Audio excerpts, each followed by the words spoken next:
வணக்கம். இந்த வீடியோவில் வந்து நம்ம என்ன பார்க்க போகிறோம் அப்படின்னு சொன்னால், இலவச சட்ட உதவி மையம்.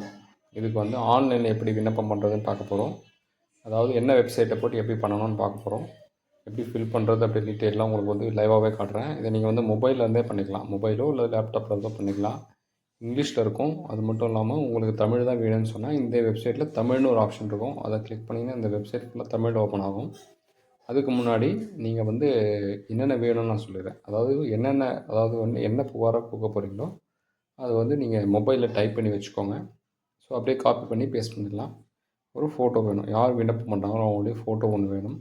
அப்புறம் முகவரி அட்ரஸ் எல்லாம் டீட்டெயிலாக எடுத்து வச்சுக்கோங்க. எந்த மாவட்டம், எந்த தாலுக்கா அப்படின்ற டீட்டெயில் எடுத்து வச்சுக்கோங்க. மற்றபடி உங்களுக்கு வந்து எளிமையாக தான் இருக்கும் இது ஃபில் பண்ணுறது. ஒரு இமெயில் ஐடி, ஒரு மொபைல் நம்பர் வேணும். ஸோ இது எல்லாமே வந்து நார்மலாக உங்கள்கிட்ட இருக்கக்கூடிய ஒரு விஷயங்கள் வச்சு நீங்கள் ஈஸியாக அப்ளை பண்ணிக்கலாம். ஸோ இது வந்து ஆன்லைனில் அப்ளை பண்ணுறது இந்த மெத்தடு. ஆஃப்லைனில் எப்படி பண்ணுறது அப்படின்னு சொன்னால், ஆஃப்லைன் நேரடியாக போய் கொடுக்குறது. அது எப்படி பண்ணுறதுன்னா, மாவட்டத்தில் இருக்கக்கூடிய ஒருங்கிணைந்த நீதிமன்ற வளாகம்னு இருக்கும் பொதுவாக. அதாவது டிஸ்ட்ரிக்ட் கோர்ட் சொல்லுவாங்க. அந்த இடத்துல போனீங்கன்னா நீங்கள் வந்து இலவச சட்ட உதவி மையம் அப்படின்னு கேட்டிங்கன்னா சொல்லுவாங்க. அங்கே போய்ட்டு ஒரு வெள்ளை பேப்பரில் எழுதி தரணும். யாருக்கு எழுதுனா, தலைவர், இலவச சட்ட உதவி மையம், மாவட்டத்தோட பேர் எழுதிட்டு இது வந்து டூ அட்ரஸ். அதுக்கப்புறம் கீழே வந்து ஃப்ரம்மில் வந்து உங்கள் பேர், உங்கள் அப்பா பேர், இல்லை உங்களுடைய ஹஸ்பண்ட் அந்த மாதிரி பேர் எழுதிக்கோங்க. அதுக்கப்புறம் ஏஜ் எழுதுங்க, அட்ரஸ் எழுதுங்க. ஸோ அதுக்கப்புறம் பொருளில் வந்து இலவச சட்ட உதவி கோரி ஒரு விண்ணப்பம். அதுக்கப்புறம் உங்கள் வருமானம் குறிப்பிட்டுட்டு, நான் வந்து என்னுடைய வருமானம் 3 லட்சத்துக்குள்ளே தான் இருக்குது. என்னால் வந்து வழக்கறிஞர் வச்சு பணம் கொடுத்து என்னால் வழக்காட முடியாது. எனக்கு இலவச சட்ட உதவி மையம் அரசாங்கத்திட்ட கேட்குறேன் அப்படின்னு சொல்லிட்டு கோரிக்கை மூலியமாக எழுதி கொடுக்கணும். அதுக்கப்புறம் உங்களுடைய புகார் எது சம்மந்தப்பட்டது அதையும் எழுதணும். நீங்கள் போய்ட்டு இலவச சட்ட உதவியில் கேட்கும்போது அங்கே உள்ள ஆலோசகர், கவுன்சிலர் வந்து உங்களுக்கு வந்து ஒரு ஆலோசனை கொடுப்பாங்க, எப்படி மனு எழுதணும்னு சொல்லிட்டு. அவங்ககிட்ட நீங்கள் கேட்கலாம். உங்களுடைய ரியல் ப்ராப்ளத்துக்கு சட்ட உதவிக்காக நீங்கள் அவங்கள அப்ரோச் பண்ணுறீங்க. அரசாங்கம் தரக்கூடிய இந்த வாய்ப்பை எல்லாருமே பயன்படுத்திக்கணும் அப்படின்றது நம்மளுடைய நோக்கம். இதுக்குண்டான செயல்பாடுகள், வழிமுறைகள் நம்ம உங்களுக்கு டீட்டெயிலாக சொல்லித்தரோம். ஸோ உங்களுக்கு ஏதாவது டவுட் இருந்ததுன்னா நீங்கள் கமெண்ட் பாக்ஸில் கமெண்ட் பண்ணலாம். உங்களுக்கு என்ன ஃபீட்பேக் இருக்குது, இந்த மாதிரி இலவச சட்ட உதவி மையம் அணுகிறதுல எங்களுக்கு இந்த மாதிரி ப்ராப்ளம் இருக்குது அப்படின்னு சொல்லி நீங்கள் கமெண்ட் பாக்ஸில் போடுங்க. அதுக்கு உண்டான சொல்யூஷன் நம்ம உங்களுக்கு ரிப்ளை பண்ணுவோம். வேறு எதனா டவுட் இருந்தால் காண்டாக்ட் மெயில் பண்ணுங்கள். So thank you. இந்த வீடியோ உங்களுக்கு பயனுள்ளதாக இருந்திருக்கும்னு நம்புகிறோம். இந்த இலவச சட்ட உதவி மையம் அப்படின்ற இந்த வீடியோ வந்து இதோட முடியுது. மொத்தம் 2 பார்ட் போட்டிருக்கிறோம். இது வந்து 2வது பார்ட்டு. ஏற்கனவே முன்னாடி ஒரு பார்ட் இருக்குது. அதில் வந்து இலவச சட்ட உதவி மையம்னா என்ன அப்படின்ற டீட்டெயிலாம் பார்த்துருக்குறோம். பார்க்காதவங்க அதே வாங்க வீடியோக்குள்ளே போகலாம். இதில் வரக்கூடிய ஃபஸ்ட் இங்கே இருக்க போகிறேன், இதுக்குள்ளே போங்க.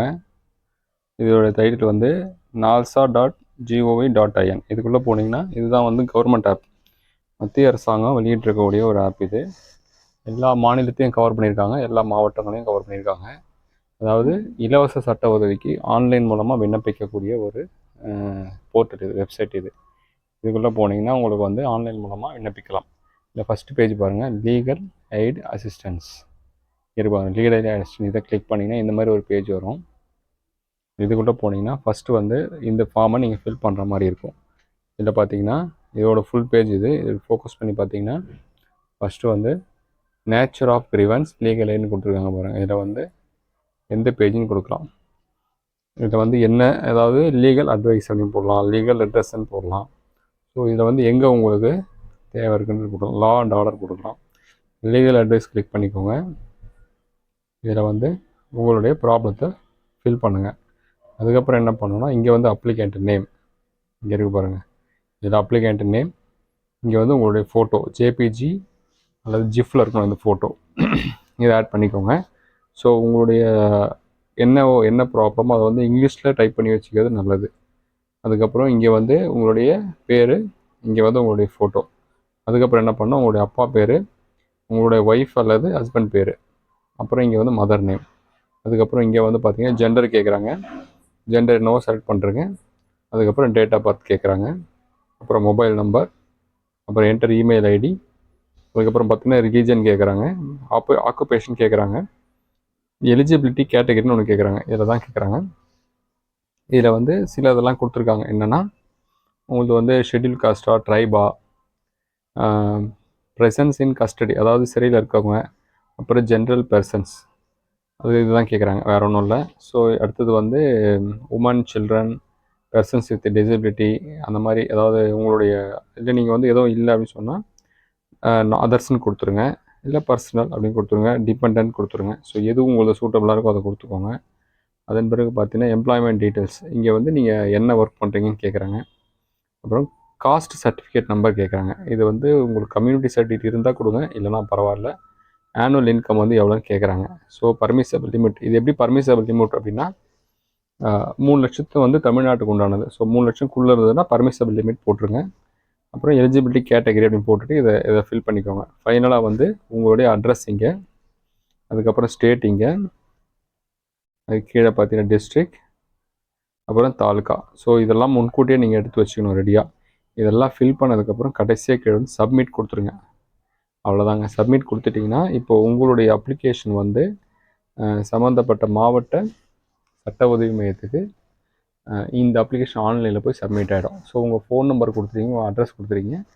இது பண்ணி முடிச்சதுக்கப்புறம் உங்களுக்கு ஒரு ரெஃபரன்ஸ் நம்பர் வரும். நீங்கள் கொடுத்துருக்க இமெயில் ஐடிக்கு ஒரு ரெஃபரன்ஸ் நம்பர் வரும். இந்த மாதிரி கம்ப்ளைண்ட் நீங்கள் பதிவு பண்ணியிருக்கீங்கன்னு சொல்லிட்டு ரெஃபரன்ஸ் நம்பர் வரும். அதை நோட் பண்ணி வச்சுக்கோங்க. ஸோ இது ரெண்டுத்தையும், அதாவது இந்த ரெஃபரன்ஸ் நம்பர், அதுக்கப்புறம் நீங்கள் கொடுத்த தகவல்லாம் எடுத்துக்கிட்டு நேரடியாக அந்த மாவட்ட இலவச சட்ட உதவி மையத்தை அணுகுனீங்கன்னா அவங்க வந்து ஒரு விண்ணப்பம் எழுதி தர சொல்லுவாங்க. அதை தமிழில் நீங்கள் எழுதி கொடுக்கலாம். தமிழில் உங்களுடைய குறைகள் என்ன எதிர்பார்க்குறீங்க, எனக்கு இந்த மாதிரி பிரச்சனை இருக்குது, எனக்கு வந்து இலவச சட்ட உதவி வேணும், நான் எலிஜிபிள் பர்சன், என்னோடய வருமானம் குறைவாக இருக்குது, அதனால் நீங்கள் வந்து எனக்கு இலவச சட்ட உதவி கொடுங்க அப்படின்னு சொல்லிட்டு ஒரு கோரிக்கை மூலமாக கொடுக்கணும். கூட வந்து சில இடத்துல அஃபிடோவிட் கேட்பாங்க, பிரமாண பத்திரமா, உறுதிமொழி பத்திரமா எழுதி தர சொல்லுவாங்க. அதையும் அவங்க சொல்கிற ஃபார்மேட்டில் எழுதி கொடுக்கணும். ஸோ இது மாவட்டத்தில் நீங்கள் வந்து மாவட்ட இலவச சட்ட உதவி மையத்து ஆலோசகர் வந்து உங்களுக்கு வந்து தகுந்த ஆலோசனை கொடுப்பாங்க. நேரில் போய் பேசுங்க. ஆன்லைனில் விண்ணப்பம் பண்ணுறது இதுதான். என்னால் ஆன்லைனில் பண்ண முடியாது, நான் வந்து நேரில் மனு கொடுக்குறேன் அப்படின்னு சொன்னால் தலைவர் இலவச சட்ட உதவி மையம், அப்புறம் உங்களோட மாவட்டத்தை பேர் போடுங்க, அட்ரஸ் எழுதுங்க. இது வந்து அட்ரஸ், யாருக்கு போதோ அவங்களுடைய அட்ரஸ். ஃப்ரம் அட்ரஸில் உங்கள் பேர், அப்பா பேர், வயசு இதெல்லாம் எழுதலாம். அதுக்கப்புறம் பொருள் அப்படின்ற இடத்துல இலவச சட்ட உதவிக்கு ஒரு மனு அப்படின்னு எழுதுங்க.